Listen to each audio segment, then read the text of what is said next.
and welcome to Thinking Outside the Box with me, Tim Box. And me, Britt Box. We talk about all things to do with mental health and emotional well-being and how to navigate your own mind in these strange times. But we're not doctors, so don't confuse our advice for medical advice. And even though we come at these subjects with a slightly more light-hearted approach, please don't think we're trivialising them, because we certainly don't do that. However, we do come from a different perspective, and hence thinking outside the box. Okay, it's episode 15, Britt. Hello, hello. Hello. How are you doing? You all right? Yes, I'm fine. How are you? I'm very good, thank you. Yes, it's the end of a day. That's why we had to re-record the intro, because I... Don't tell... Why are you telling people the secrets behind the curtain? Well, why I are you doing I it? feel like in the last episode you mentioned how slick I was becoming at that bit, and then I got it wrong the next time. It's overconfidence with. It probably was, or lack of preparation. But...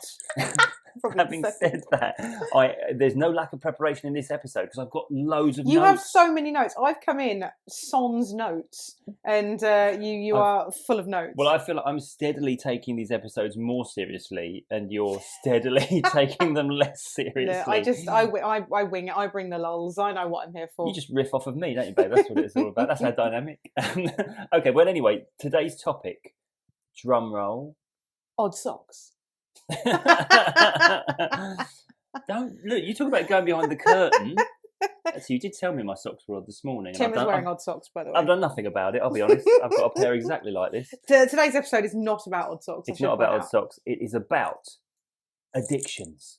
Dun, dun, dun. Dun, dun, dun. So yeah, we thought we'd cover this one. Why did we want to cover addictions? Because we were looking at a list of the top addictions on the NHS website, and it wasn't like a top of the pops coming in at number 2. It wasn't that. It was you were looking at it because it's something that you speak to your practitioners about. Yes. And we realised how many on the list I do.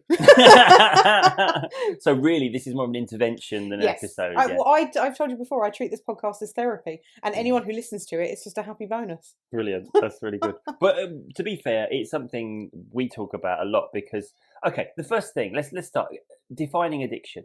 Yeah, because this is the one thing that gets me about addictions. Everyone will have their own idea of what it is, a different idea of what it is. Yes. Yeah? From my understanding, it's something that you do compulsively and you can't stop doing. See, that seems fair enough, doesn't it? And I think a lot of people will broaden that definition. Yeah. And so I looked at, I think it was an American medical website, because I did a bit of, I wonder how people define it differently. American medical website, they were absolutely only concerned with substances. That had chemical hooks that addicted you to them. That was their only concern with the definition of the word addiction. Oh, interesting, because that's not what I would say. No, I don't think it's what most people would say. No. When we think about what are we'll come on to what we regard as the most addictive things or behaviours or things like that. Yes. But yeah, most of us, I think, would categorise an addiction as just something that we struggle to break or stop doing. Yeah, massively. And I'm going to come in straight off the bat here with some controversial opinions. Blimey. In the same way that I really don't like it. I think we said this because it jogs my memory that we've said this. If someone lines their pens up properly, they're like, oh, I'm a bit OCD. No, you're not. You're not. You do not have obsessive compulsive disorder. I feel the same way when someone's like, oh, I'm addicted to this popcorn or whatever, and it's no, you're not. You just quite like it. Are you having to start your day with a bowl of popcorn? Yes, or exactly. I know we'll go on to it, but I like buying certain things, and I have people on Instagram, just make funny, and I put it in air quotes. You can't see me doing it, but make funny quotes. So, oh, you're addicted. No, I'm not. No, that's not. That's not. It kind of trivialises the term addiction, I suppose, doesn't it? Yes. Yeah. But I mean, it can get a bit reductive when we use certain terminology and we just use it to apply to different things or different situations. But I've done my research, like I said. I've actually looked stuff up. Well done, you. Thank you very much. I'm glad you're appreciating the work that I've put in. But I'm going to start with Psychology Today for a definition, okay? I've gone straight into the deep end here. Yeah. Well, you Google stuff, what comes up first? Turns out it was Psychology Today. Addiction is a condition, mark that well, condition, I say, that results when a person ingests a substance or engages in an activity that can be pleasurable, but... I feel like Britt reacts. to the word pleasurable. Just carry on. Can be pleasurable, but the continuation. Sorry. This is a really serious subject. I know. Sorry. I've just said we don't trivialise this, and now you're coming in. That can be pleasurable, but the continuation of which becomes compulsive, right, and interferes with ordinary responsibilities. So it's something that you start doing because you like it, but then you can't stop doing it, and then it gets in the way. Well, yeah, that was what I found interesting, that it had all the elements of it's inherently pleasurable. Yes. It becomes so pleasurable that you struggle to stop doing it, and then you struggle to stop doing it to the point where it's now impacting negatively upon your life, but you're still doing it. So essentially, too much of a good thing. You could, yeah, that's probably the essence of that saying, isn't it? Yeah. But I thought it was interesting when it said a condition, which I suppose I'm always a bit with the word condition. Anything like that. So, for example, I've got, you may or may not know, listeners, I've got hypermobility. It's technically classed as hypermobility syndrome. Yeah. And it's part of a multitude of separate syndromes that make up, just lots of different boring things. But I'm always very much like, I don't think it's I don't want to say I've got a syndrome. You know, it's really sort of... It's a bit harsh. It sounds a bit harsh, and I think condition falls under that as well. Yeah. It sounds like there's something wrong with you. Yeah, I think if they're using the term condition to mean as in, I don't know, like a state, as in I'm out of condition, or I'm in a good condition or something, then it's transient, it's passing, it's not a permanent thing. But that's how you would describe something that you put for sale on eBay. It's like, condition, come look at this table, relatively good condition. See, I'm not as new. No, I'm used several good owners. And some not so good owners. And some not so careful. But mark this then. Go on. Wikipedia. Oh, here we go. You know, as we've learned on this podcast, not to listen to the Wikipedia definition. I think always valuable though. Addiction is a brain disorder. Oh, Christ. Straight in with brain disorder. Characterised compulsive engagement in rewarding stimuli, despite adverse consequences. Yeah. So along the similar lines, similar thing, isn't it? This is the problem, right? This is why I never put what's wrong with me into Google, because all it tells me is I'm going to die within the next 24 hours. Is it any wonder that we're living, to quote Matt Haig, on such an anxious planet when you go to search things online and it's got brain disorder, condition, syndrome? Okay, you know? But if we break that down though, disorder, right, means state of confusion. Yes. Yeah, so we talk about anxiety disorders, or I certainly talk about that a lot. And I'm always defining it for people and clarifying the definition of disorder, in that it doesn't mean you're locked in. This is like a genetic predisposition or a chemical imbalance. It means currently what's going on is disordered, as in we would say it's inappropriate. Yeah, exactly. Yeah. And then when you caveat brain disorder, technically speaking, you know, addiction involves the reward stimulus, you know, dopamine as a neurotransmitter. Yes, that's the good one, isn't it? Yeah, exactly. Yeah, the one that we like. But you could argue that is actually technically correct. Then it's a confusion in the brain. But you hear the word brain disorder, and it's not. Yeah, it doesn't make you pleased. It doesn't. You know, if someone sat you down and said you have a brain disorder, it's not. That would be a serious conversation, wouldn't it? It wouldn't be like, oh, yeah, I get. You wouldn't put it on a greeting card. Is all I'm saying. Brilliant. Congratulations on your brain disorder. You know, that would be a very strange greetings card. Although I've received some cards that were tantamount to as insulting as that. To be fair. Well, on a complete tangent, my family used to give New Year's Day cards, and you weren't having any of that when we got together. New Year's Day cards. Yeah. I mean, come on now. I think it's just an excuse for a card. It's Hallmark just having their way with people, isn't it, really? But anyway, I wanted to come on to, because a lot of time, for me, the definition of addiction, or something that I'm regarding that way, there's a couple of qualities to it, okay? Right. Now, because Wikipedia talks about this, and also the NHS website talks about this, okay? The two properties that characterise all addictive stimuli. Yes. And this is going to be important, because I feel like we may well clarify or would you categorise certain things as addictive and not addictive according to these two. Okay, right, yeah. Go, yeah. One is that they're reinforcing. What does that mean? What it means is they increase the likelihood that a person will seek repeated exposure. And also it contains that thing of, you know, where you need more and more of it to get the same hit from it, if that makes sense. Right, yes. So you were talking chemically here. Or, well, look, gambling even. Oh, okay, you know, so you need to gamble more and more money to get that rush, to get that excitement, yeah. Which is why oftentimes if people have come away from their addictions, have given up things, and then they return to them, that's when they're more prone to overdose, because they'll take the amount their body was coping with and thriving on previously. I'm with you, Whereas now they can't handle it anymore. Right. You know, so that's why it leaves you vulnerable to that. Second one, intrinsically rewarding. But what does that mean? It means inherently positive, desirable, and pleasurable.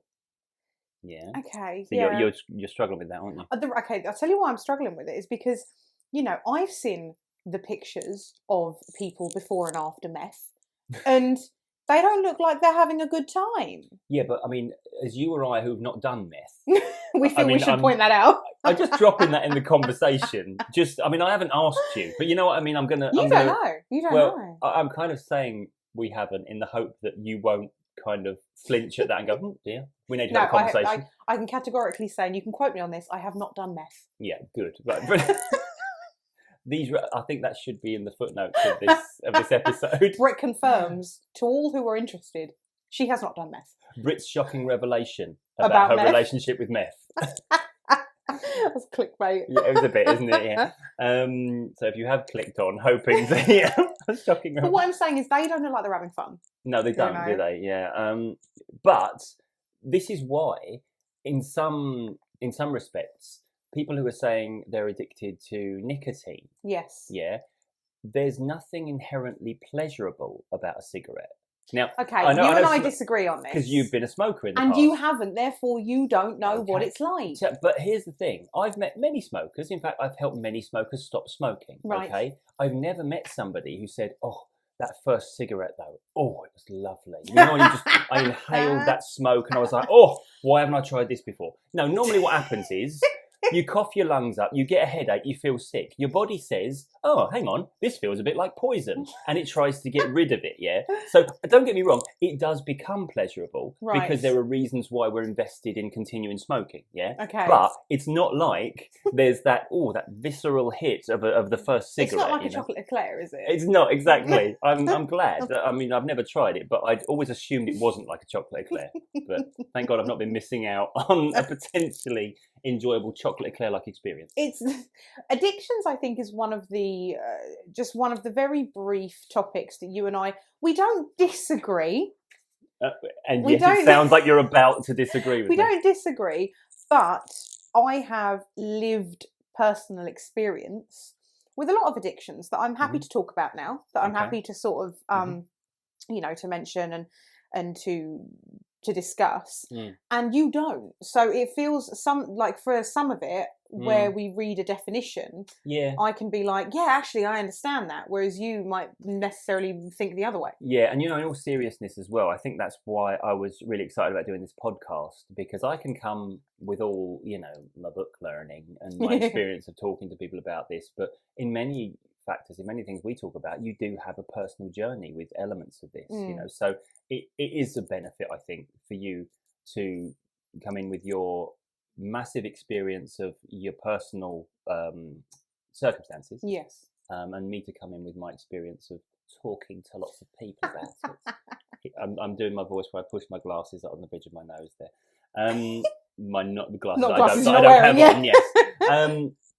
But yeah, I think I did find actually a very interesting stat on the NHS website. Okay. By the way, all the things that we're talking about, we're going to say at the end again, I know, but if you're dealing with addiction and you want help with it, NHS have great resources, Mind have great resources. Yes. There's a lot of help out there for people if they're going through something and they want to change what's going on. Yeah, so you might not feel it, but trust me on this one, there is the help out there. There really is. Yeah, because you can feel, the first thing the NHS website says, if you have an addiction, you're not alone. Yeah. Which is more profound, I think, than we might have first think. Yeah.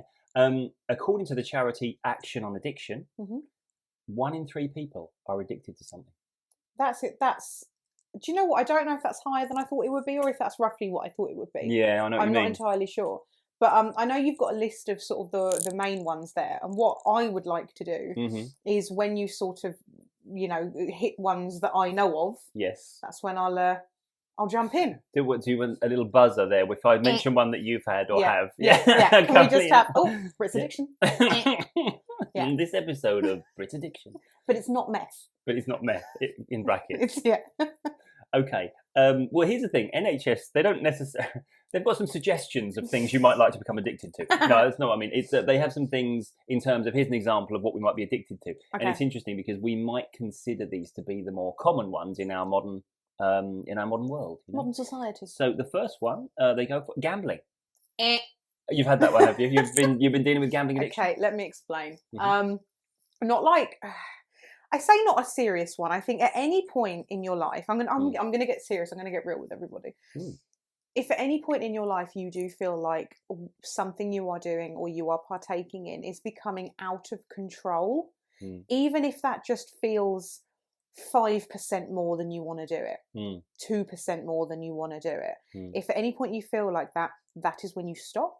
That is when you speak to someone. That is when you maybe get help if you need it. Yeah. And I had noticed, so, I've been to Vegas. I've done slot machines. I had a lot of fun doing that. I won a lot of money. It was very, very good, but that's not what I'm talking about. So my thing for a little while was, and don't laugh, because it really got to me this, but it was the online bingo websites. Okay, what the ones? Oh, yeah, I know what you mean. Yeah, the ones that are advertised on daytime TV. Wow. So I was sitting at home and I saw on daytime TV. It was like I can't remember what company it was, and I wouldn't say it anyway. But it was very much like sign up today and get £10 off your first bet kind of thing. Yeah. So I did it, and I'd like to point out as well. This was a time in my life when I did not have a lot going on. I was working, and I was just getting on with my life, but I was depressed. Massively, and I was at home on my own all day, so it was a bit, I struggled, and so I logged on and I did this £10 thing, and it was like online slot machine, basically, is the best way I can put it, where you bid like 10p at a time, and it kind of just did the online slot machine thing, and with that free £10 I got when I signed up, I won 30, and I was like, ooh. Yeah, right. That's quite nice. Yeah. And instead of just go, well, that's 30 quid I didn't have, I'll withdraw that and get on with my life, which I should have done. I didn't. I put it back in, I lost it, and then I started topping up with my own money. And I did this for a good few months. And I won a lot of money. I lost a lot of money. And it got to a point where I had spent all of my money in my bank account. Wow. Because as I was getting closer and closer to sort of the limit of my money, I was like, right, it'll be this one. I win it all back with this one. I win it all back with this one. And I was like, no, I need to stop this. Yeah, that's horrible. That's horrible. I think, when you see those adverts on daytime TV and they say, please bet responsibly, only bet what you can afford to lose and things like that. Yeah, it's nice that they put that now. It's a bit like on cigarettes, then put in the sign that says, by the way, this is going to kill you. But it doesn't necessarily do what it needs to do in terms of discouraging people. No. I had a friend at school who, when he was old enough, when he turned old enough, he put, actually, I don't think it was when he was old enough. I think his big brother put a bet on the Grand National for him one year. His first experience of gambling. Yeah. And he won 150 quid. And it didn't, maybe I shouldn't have been shocked when I, caught up with him in later years and found out that he had a gambling problem. Yeah. Because I think you have that initial experience of the pleasure and the rush of winning, and you're chasing that pleasure then from then on, aren't you? And then you also sort of, you convince yourself that, like I said, I'll win it all back. I'll win it all back. That's genuinely what I believed. And then I had no money for the rest of the month. Yeah. And it was really like, okay, this needs to stop. Yeah. Now, here's the thing with me, and you know this about me. Anything, I know we've only just started this list, but anything that would be considered an addiction, anything that I've been, quote unquote, addicted to, I have stopped. Yes. I have sort of gone, nah, I don't fancy that anymore, because I see the sort of the negative, the negative side of it. But I do know that if I'd not been in like a certain frame of mind or a certain way, then I would have absolutely just sought help for it. And I think that's what I really want to get across. There is absolutely no shame in seeking help for something that is affecting your life. This is the thing. In these times where we've had certain things that we would normally be maybe dependent on to get through the day, the week, the month, and they've been off limits to us, it's not surprising to find out that a lot of people have developed new, in inverted commas, addictions. Yeah. Because they're indulging in that little bit of pleasure somewhere that gets us through. You know? I think I was really fortunate that this is where me being the slightly nervous, anxious child, I think, played to my advantage because my only real experience of gambling to the point where I upset myself. This is going to be good. It's not going to be good at all. It's going to be really. Was when I was like a tiny little child and we were on holiday in Devon, and my mum and dad literally gave me something like 20p to put in the machines. It was that age I was, yeah. I remember it being a lot of money in those days. What happened? There was a 2p machine. Yes. You put 2p in, and it was a little card gambling thing where cards came up. Okay. And I'm thinking, why on earth were you allowed to bet with cards? I mean, it's basically training you to become a gambler there. And I started with 20p or something, and I kept winning, and I went, 2p at 4p, 6p, and I got up to something like 92p. Wow. Yeah, and I thought, you know what? I'm going to get to £1, then I'm going to take the money out and stop. Did I get to £1? No, I put it all back in and lost all my money. Oh, and I remember, it's a tragedy for our times. I remember the walk back to my chalet that night, and I remember my mum saying, "What's wrong? Have you not had a nice time?" And I just couldn't. It was such a negative experience for me. And I know I'm aware it sounds trivial, and it's probably. Do you know what? It's not. I mean, some of us, like myself, may have lost thousands of pounds, and some of us lost 92p. But it's both. It's the same experience. It was an important 92p for me. There was a great lesson in that 92p. If anyone needs to, honestly, I feel like the two of us. I feel like you were the sheltered prince in his castle, and I was on the street somewhere singing for my supper. I feel like, you could legitimately say, for God's sake, man, live a little. And I'm not gonna deny that. That was, it's not a story of woe, is it? It's not. But to be fair, I think the reason I tell the story. Listen to my story about how I had no money for the rest of the month, and I couldn't afford food or heating or electricity, and you come in with your 92p. But that was my 20p for the evening. My original stake. That was. But what I mean is, I think I was fortunate that my nature I very quickly worked out I'm not cut out for gambling. Am I? Is this why you don't like Vegas? Maybe. When I went to Vegas, I did it one chip at a time on the roulette thing. I had a handful. Half a chip. You're trying to break the chip in half. I wasn't interested in winning. I just wanted to stay on the table for as long as possible. That was it. Anyway, that's one. We've just done. God. Drugs. Another. Are we going to get a? Just like. Just a tiny little. It's like when you're playing Operation and you just touch the side slightly. Just a little tappet that we shan't go into. Right. Okay. We won't go in there. Right. Won't go into that one. To be fair, I see a fair few clients for drugs and stuff like that. I'm not a drug specialist, but obviously understanding the sort of stimulus and response. That absolutely it's something that we I do end up seeing a lot of people for.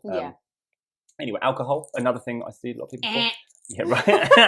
I could see that one coming for a long while. Yeah, that was again just when I was depressed, and I told you the time I realised when I needed to stop was when I was making myself a vodka and orange before I went out to work. Yeah, that's a sign, isn't it? Yeah, that's a red flag. That's a sign. Yeah. I preferred who I was when I had alcohol in my system. Here's the thing. This is a theme we're going to continue through with this podcast. This idea that it wasn't just it was so lovely, I carried on doing it. It was. I was missing something, and I needed to fill it with something. Well, I think it goes to show, and I'm not being all smug life over here. I'm really not. But I think it goes to show. I used to have not just one. Here's the thing. I'm not saying if you have a glass of wine of an evening, you're addicted to wine. Absolutely not. Absolutely not.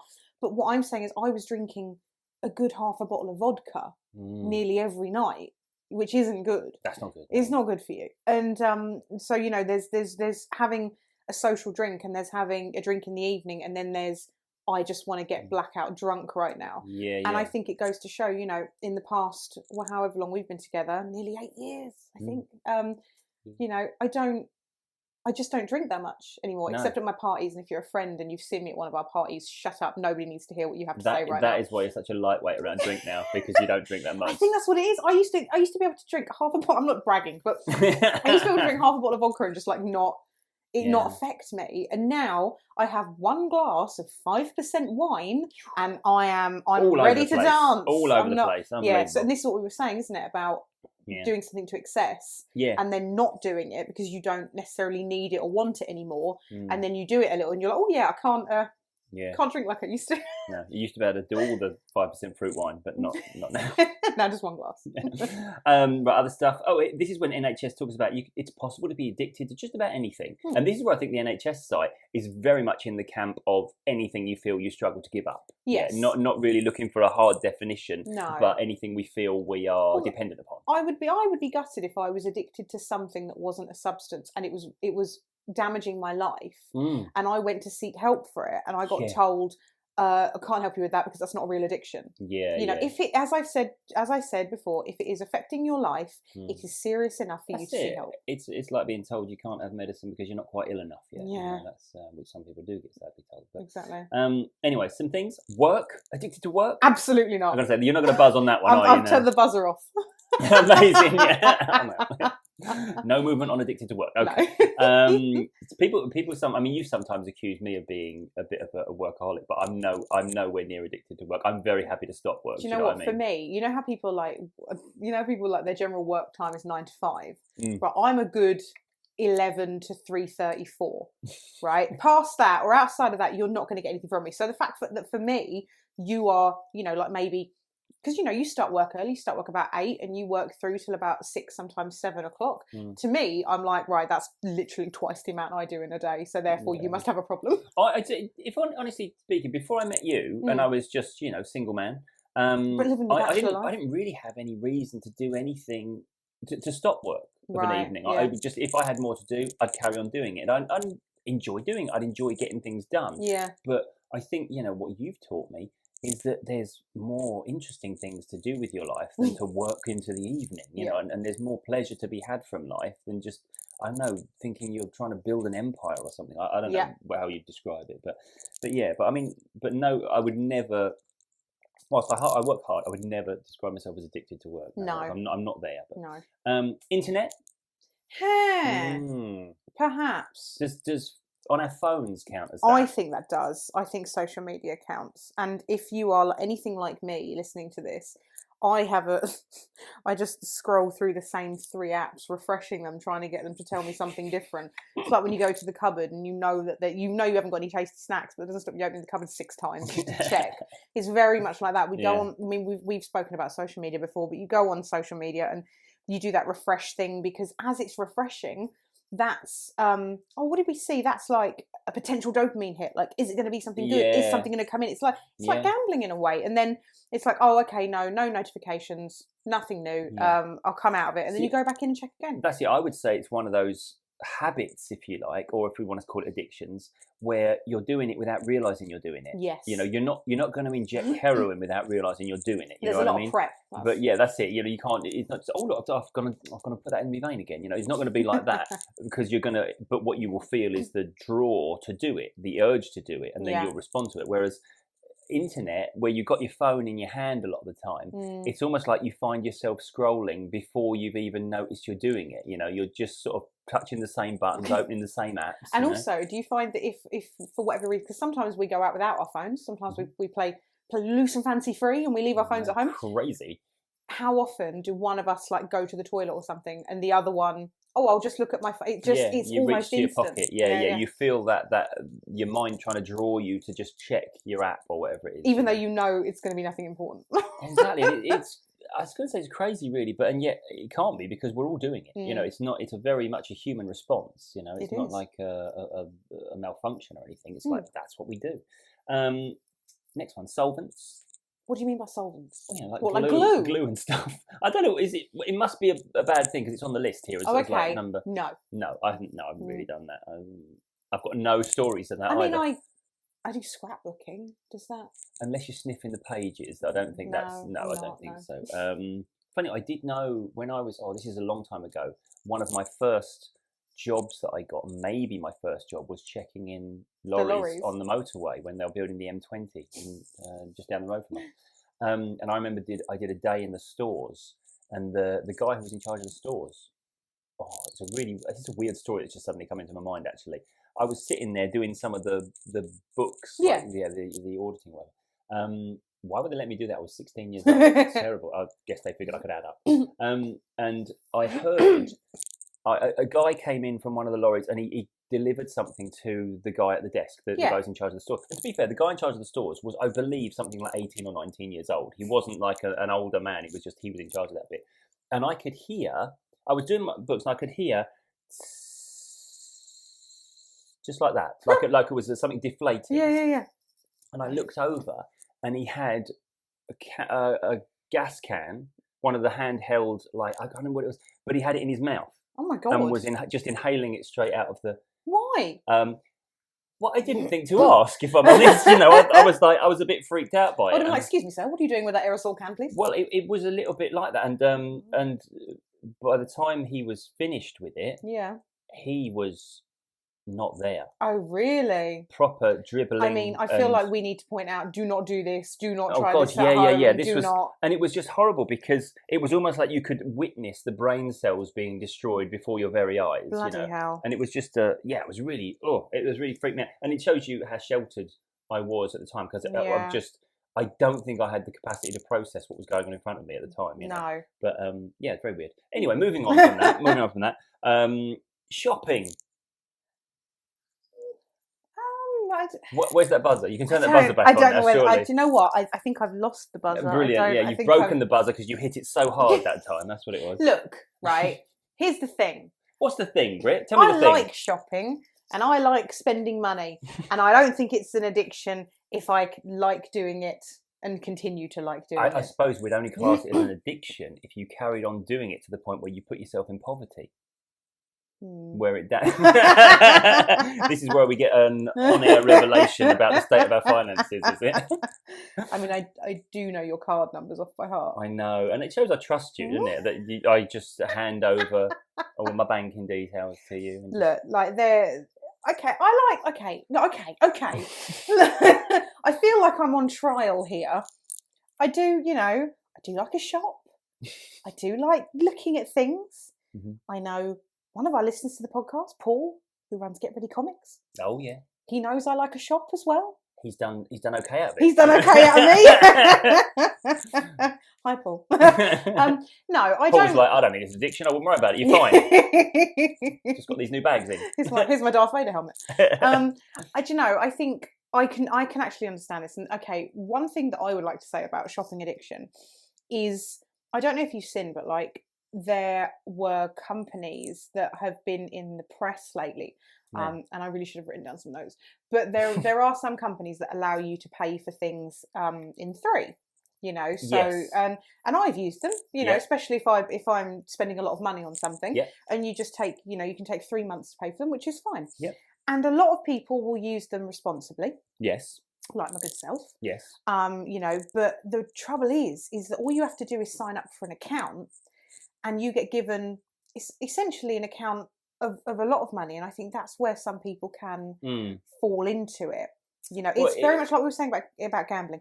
Only spend what you can afford to lose. It's the whole credit card thing, isn't it? Yes. You can charge it onto the card, and then you can kind of just sort of hide it under the rug and not think about it. So I had a credit. I've only ever had one credit card in my life, and I got it when I was 18. And bearing in mind, regular listeners will know, by the time I was 18, my whole immediate family had died, and I was just on my own. So me getting a credit card was not a good idea. I maxed it out within 2-3 weeks, I think, and it hung over me for years and years. And then when I was in my 20s, I paid it off in full, cut it up, and never got a credit card again. I know we've got a lot of friends who have similar stories, who went through that period where they had a lot of money on credit cards, and then once they paid it off, cut them up, never not again. Using cards again. Because it's just too easy, isn't it? It's too tempting as well. But this is it. So these companies that allow you to sort of split payments, whilst they are really good, it's, like I say, especially if you want to treat yourself to something. I'm all about treat yourself. And if you want to treat yourself to something expensive, they're great. But just, I think, be aware a little bit with them, because it can be all too easy. Because when it splits it up, it's like, oh, it's just, 20, 30 quid here and there. But if you have multiples of them, all of a sudden that then comes to hundreds of pounds Starts every to month. add up regularly. So I think, and especially, I think there was a thing I saw not that long ago where, I mean, we're recording this in May 2021, but over the past 12 months, everyone's been at home. Yep. Shops have only just really opened. Yeah. And online shopping has gone through the roof. Yeah. You know, and I think a lot of people, you can then be put in that awkward situation. So again, I will keep reiterating through this podcast episode, if you are struggling with any of the things we are talking about, please seek help for them, because you're not on your own. Yeah. And if you do get into financial problems as well, reaching out and declaring that and getting the companies involved to help you pay them off. Because the thing that I found, I had a time when I had a really a big credit card bill, and it wasn't that I was addicted to shopping as such. I think I was just addicted to not paying my credit card bill, if you know what I mean, where I wasn't addressing it. Yeah. And when I reached out and said, look, I'm struggling here, they were much more interested in finding a way that I could pay them back than just sort of imposing more fines and making it worse for me. So there is help out there to get your financial situation sorted. Yeah. Nobody wins by you not being able to pay people back. No, know? And I guess as well, my point is it doesn't matter. You know, you may be sitting there thinking, oh well, you know, nobody's going to help me because I'm not hundreds of thousands of pounds in debt. Yeah. You know, or I'm not. You know, I don't gamble every day of the week, or I don't smoke every day. You know, it's not about that. Even if it's little, if it affects your life and it's big to you, it's not little. Yeah, exactly. The thing I want to ask, the question, we've touched upon this a bit, but why do we become addicted? Very good question. My essential question. My top result, I think, in my head. You just Googled in your head there. I'm Googling my head, just having a look through all my filing cabinets. Boredom, I think, is one of them. Boredom. I would say boredom is as powerful a negative emotion as any of our other emotions. Yeah, when people talk about the driving force behind certain kind of compulsive behaviours, boredom can be just as bad as sadness or pain or loss or trauma. Boredom, just like it's easier to do the thing than not do the thing. Yeah, I mean, also, you know me, when I get bored and restless, it's something's about to happen. Like, you know, something's gonna happen. We don't know what. Could be bad, could be good, but it'll be something. But no, I think boredom's one, and I think lack of stimulus in your life. I think we said this before, and we will repeat this. We'll come back to this. The idea that there's something missing, and we're trying to fill a hole in some way. So I have this thing. This sort of theory of mine, and it tends to be how I work with these sorts of things as well. This idea that we get taught from a very early age, this strategy, this I feel bad, give me something to make me feel good sort of thing. So, and it happens when we're a baby. So the first thing is, you know, we cry, baby's dummy, something like that. Yeah, we get a toy, a sweet, a hug, and it solves the problem for us because our concerns aren't long-term career, relationship, finances stuff. They're just, I can't see mum, or I'm hungry, or my toy's over there. Babies are crying about when there's so much going on in the world. Get a grip. No problems at the moment. Yeah, exactly. But this is the thing. That's why babies go from absolutely distraught to, oh, what's over there? Because there's nothing long-term weighing on them. It's just in the moment, I feel bad right now. Yeah. And if we give them something that pleases them, then the problem's solved. So our mind files away that little strategy. That I feel bad, give me something to make me feel good. That's our relationship in a nutshell, I think, isn't it? That's our marriage. But this is what I mean. So you end up with this response going on. Anytime you then feel stressed or anxious or worried or bored, you're like, right, what can I grab that will just make me give me a little dopamine hit we're talking about, where we just feel that little bit of pleasure, that little bit of positive stuff.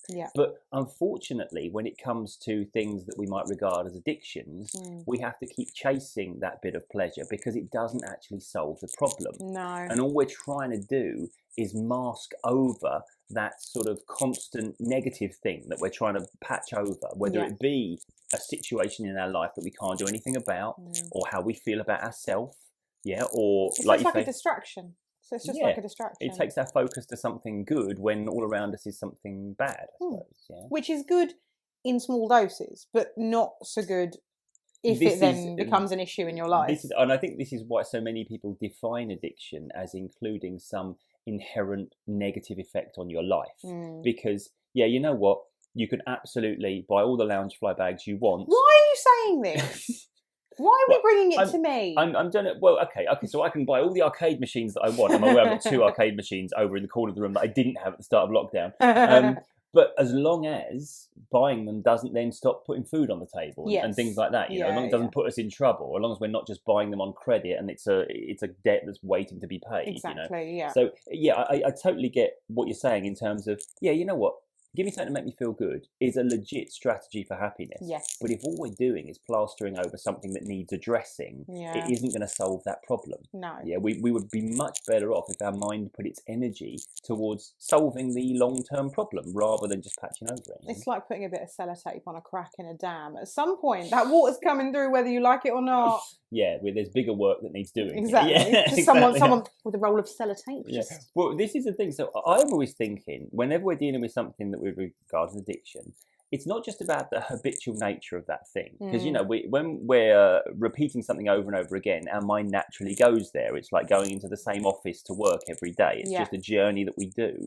But it's not just about breaking the habit of it. It's about addressing the need for that habit to develop in the first place. The why. Yeah, the why, exactly. So we want to talk about this, didn't we? The Rat Park experiment. Rat Park. Which we've spoken about together before, haven't we? Yes. Yes. So I really like this experiment. And it was, and I'm as I said, listeners, I don't have notes, so I might get a load of this wrong, but from my understanding, it was an experiment that was in the 70s. Yeah, late 70s. Late 70s. Published in 1978, I believe. Very good. Well done. Research.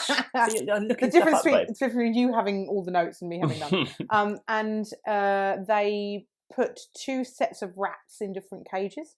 Yes. One cage had nothing, nada, no stimulus, absolutely. I was going to swear then, but like nothing. And then the other one was like a rat park. It had like Disneyland for rats. It had swings. It had meet and greets. It had a castle. It had fireworks. Brilliant. It had everything a rat could ever want and more. It had lots of cheese, all sorts, and lots of other rats to have sex with as well, which is an important aspect for a rat. I think, you know. But in both, they put some water, and then if I remember rightly, it was water. They also put water that was laced with heroin. Yeah. To see what would happen, and needless to say, the ones in Rat Park were so stimulated with all the stuff they were doing that they didn't go near the heroin water. They left the tainted water alone, and they just drank the pure water. Whereas the ones that were in the empty cage displayed all of the traits of addiction to. So, you know, they fell out with their friends, sold all their furniture, that sort of thing. But anyway, the rats in the normal cage, the empty cage, killed themselves on the heroin. And they didn't touch the nice water. They went for the more stimulating stuff. Yeah. And the Rat Park rats left it alone. Because they didn't need it. And the conclusion from the experiment was that maybe what we've thought about addictions all along, where it was chemical hooks, things like that, maybe it's not so much about that. And it's more about the state of your cage. And I think that's what we've got to address. If we feel the need to hop from addiction to addiction to addiction, as many people do, we were speaking about the idea of addictive personalities, which we'll come on to in a minute, then maybe what we're doing is we're basically just kind of compensating for the fact that our cage isn't quite stimulating enough. Stimulate your cage, people. I mean, that's a dodgy euphemism if ever there was one. But you know what I mean? So it's like, what's going on? So the only time when somebody comes for smoking cessation, to me, the only time I'm like, is this going to go smoothly? Is when they say things such as, but what else have I got except my cigarettes? If it's my only pleasure in life, then I'm like, okay, that's going to be difficult for your mind to let go of now, because you probably need to create a more stimulating life for yourself, if that makes sense, you know? But so addictive personalities, though, because you said to me the other day when we were talking about doing this, what do you think about addictive personalities? Is it a thing? Yeah, because I would describe myself as having an addictive personality, because I feel I have two modes. I'm completely interested, completely obsessed, or I couldn't give a shit. I just, you know, I feel like with me, you've described me as all or nothing. There's no in between. And that's not me saying that I'm completely one-dimensional and I have no personality. I'm not saying that. What I'm saying is, there will be things in my life that, you know how like some people with like Marmite, for example, and they're like, you either love it or you hate it. Now I love it, like I literally love it. And then, but you do get people who are just ambivalent Ambivalent. Yeah, ambivalent towards Marmite, like you know, like you don't. Well, I mean, I would say I have a certain amount of apathy towards it. I don't really care that much. You know? But you don't love it or you hate it. No. But then I would say, you talk about addictive personalities. I would say I'm more of a moderation person. Yes. Not just for the sake of being sensible, but I think that's just my nature. Yeah. Whereas I'm not. But then hang about, because I haven't lived the extremes that you've lived. No, very true.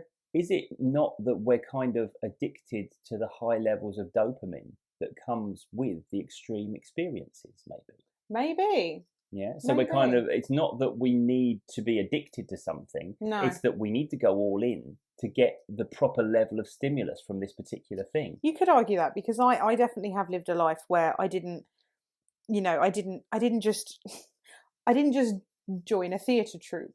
I did West End. I didn't just go to singing classes. I got a scholarship to one of the best theatre schools in the country. And yes, I am bragging because I'm very proud of that. You managed to work that into the podcast again. Yes, well done. But yeah, I didn't do things. Yeah. Maybe you're right. Maybe that's what it is. You've had highs and lows, in that sense. So you've probably had to engage with your stimulus of choice fairly all in, fairly aggressively, to drown out the bad stuff. Yeah. See, this thing, I've had a hard life. I don't necessarily think somebody that describes themselves as having an addictive personality is still going through the state where their cage is no good. I think possibly they're very used to going all in now, and their mind isn't that interested with the just casual dip your toe in stuff. No. So, I find that with a lot of things with me. If I like something, I have to know everything about it. But what will happen is one day you'll be like, oh, do you not like that thing anymore? And I'll be like, oh yeah, not really. No, not interested at all. Yeah. I lose interest in things just as quickly. Yeah. It's an interesting. I mean, we could talk about this for bloody ages. Yeah, we didn't want to take this one over an hour, so let's. Yeah, right. Okay, so we're going to move on then. I wanted to do your top 10. I like a top 10. I love my top 10 videos on YouTube. I was just about to do the Top of the Pops theme tune, and then I realised I couldn't remember it. Brilliant. I mean, I can remember it, but I think it's the one from the 60s. So let's not do that. Yeah. Right. We won't do this full top 10 actually, but because I've got 3 different lists here. One is top 10 addictive substances. Right. One is addictive behaviours, and one is just modern day addictions. Yeah. Yeah. So. A taster. So I just want to see if you can guess. Right? Oh, okay. That's why you're hiding. That's why I'm hiding. I'm hiding on this. So you're like, you're trying to lean over and see my notes. No. So what would you say was the number one? I'd say the top 3 addictive substances according to rehabspot.com. I mean, I feel like this isn't something we should be doing in a top 10 scope, but okay. Well, I'm not celebrating it, but you know what I mean. Yeah. Okay. Substances. So like alcohol. Alcohol's down at number 6. No. Yeah, it is apparently. Okay. Cocaine. Cocaine is number 2. Well done. Oh, thank you. Smoking, is that on there? Tobacco is number 3. But again, I would kind of argue, I know nicotine and tobacco and they're meant to be incredibly high on the addictive scale. But again, I would argue it's more the benefit we get, that we get addicted to the dopamine hit that a cigarette gives us. I think what happens is we're in that situation where, well, let's face it, most of us start smoking through some form of social pressure. So to fit not in. all of us, but yeah. Well, why did you start smoking? Because I was stressed. And a friend said to me, this will help you feel less stressed. It will help you feel less stressed. Exactly. So you had a reason. Yeah. You had even though it wasn't a pleasant experience having your first cigarette, there's a greater reason to carry on. Yeah. I'm so old. I don't remember my first cigarette at all. Not one bit. I don't think that's because you're old. Anyway, but yeah, so we've got reasons for carrying on. Yes. But then, of course, because a lot of the time it is to look cool, to fit in with the crowd, etc. Yeah. And then we get a dopamine hit from doing that, because now I'm doing the thing that is going to help me fit in, help me connect with the people around me, because social acceptance at that time is more important than health. In fact, as teenagers, I'm going to live forever, that'll be fine. Whereas I need to fit in with the crowd. Teenagers do think that, don't they? We do. That's where because we haven't yet learned of our own mortality, and it's not a concern for us because it seems so far away. Whereas the immediate concern is, does that person over there like me? Do I look cool in front of that person that I'm trying to impress, etc. So we do it, we get a dopamine hit for it, and then we get this attachment of putting a cigarette to our lips means we feel good. And it gives us then a positive feeling, even though it's not necessarily inherently addictive according to the definitions. You know? But then, so it becomes that thing. So, I mean, I might argue this one, but I'm not that interested in arguing it, to be fair. But you know what I mean? It's like, it's interesting how we regard it as intensely addictive. Yes. Even though it doesn't meet the criteria of addiction, in that it's not inherently pleasurable the first time we engage with it. But yeah, anyway. And not interfering with our lives as well. Well, exactly. Yeah, I don't think there's many people, apart from the fact that it damages your health. Yeah. I suppose you could argue that then. But you've just got to go outside. I think that's, do you know what I mean? It's not one of those things that that is going to take up your time and your money. And yeah, that's true. Very few people smoke Yeah. to the point where it puts them in the poorhouse. Exactly. Or anything like that. Yeah. And also, it's not that thing where you have to get more and more and more and more. You just repeat the same amount that you have all the time, don't you, really? Although I have found, you know, I used to have a lot of friends that smoked, and now in 2021, I'm almost surprised when a friend of mine says, I'm going to go outside and have a cigarette. I'm like, oh, I don't know, that sounds really, that's not me being judgmental. No. That's just me noticing it. Yeah, I don't know many smokers. In fact, when we have like a Halloween party, then we have like, 80 people over. Maybe one or two. Yeah. And maybe just because they're drinking. Yeah, true. Yeah. But the number one addictive substance on this list? Heroin. Frightfully Moorish, I understand. Yeah. Again, not engaging that we know, myself. no. Yeah, exactly. But yeah, we can understand that. By the way, if you're looking to come off of a substance that potentially could damage your health to simply go cold turkey, please seek help and have somebody that you're doing that with. As somebody that's going to be a carer for you. Talk to people who know about this stuff. Talk to people who can make sure you don't damage yourself by coming off of this. Exactly. Like we make jokes and we laugh about these sorts of things, but ultimately, we do it so it's easier to talk about. Exactly. Please seek help with things. Exactly. So when it comes to top 10 addictive behaviours, according to ukrehab.com, I'm just going to give you some of the highlights. Go on then. Gaming and internet surfing is on the list. I think I'd put it's like right down there at 9 and 10. I think I'd put it higher than that if I was to guess, actually. Eating. Addictive behaviours. Eating. I mean, yeah, I could, I do like a snack. I just feel like eating is like, isn't that more like sustaining your existence? Yeah, but you know what? We won't go into that one. But yes. Yeah, okay, I suppose this. Suppose the wrong food. Yeah, you could say that. Number 6, risk taking. That's an addiction. Apparently like so. Things like bungee jumping and stuff. Oh yeah, like adrenaline junkies. Yeah, I cannot relate. Gambling's in there. Yeah. Number 3, collecting. Why are you looking at me? Where's that buzzer gone? The buzzers. You are such a collector. Do you know what? I'm not on trial here. This isn't about me. All right, fair enough. I'm just saying. Number 3 on the list, love. Number 3 on the list. This isn't about me. Carry on. Number 2 is shopping. We've already covered that. Yeah. And number 1, sex. Oh. That was a very similar noise to the one when we said pleasure. It's like a Pavlovian response from you. I mean, that's a whole other podcast in and of itself, isn't it? That's just fun, though. Yeah, I mean, sex addiction. I think you would also include in that, like porn. Yeah, porn and also like having affairs and things like that. You get people. What was it? Was it Michael Douglas who came out as a sex addict, didn't he? I think a few of them have. I think it's quite a common thing when you get caught having an affair or, sleeping with groupies and things like that. Turns out I'm a sex addict, so that's the problem. No, it is. It is a real thing, but it's also, sex is fun. Yeah.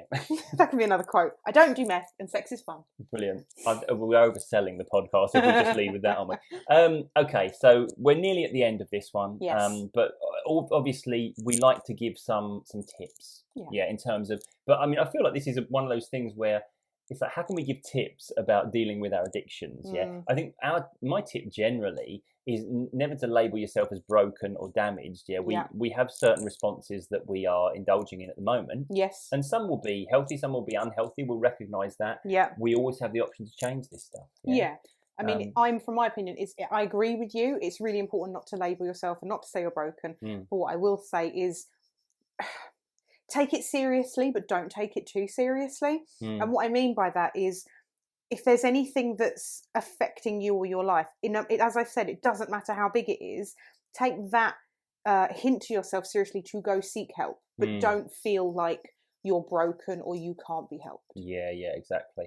I think there's something that I talk about with people. So people will often say the thing they're addicted to is like their crutch. It's the thing they're depending on. You Right. You can't live without it. And here's the thing, if you remove somebody's crutch, one of three things will happen.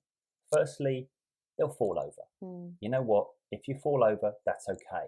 You've fallen over a lot of times, you've got back up, and you'll get back up stronger. Okay. The second thing, we might look for another crutch. Yeah, and that's what many people end up doing, is looking around for the next thing that supports them. Yeah. But the third option is the one that I would encourage people to think about. Maybe we realise we're not lame anymore.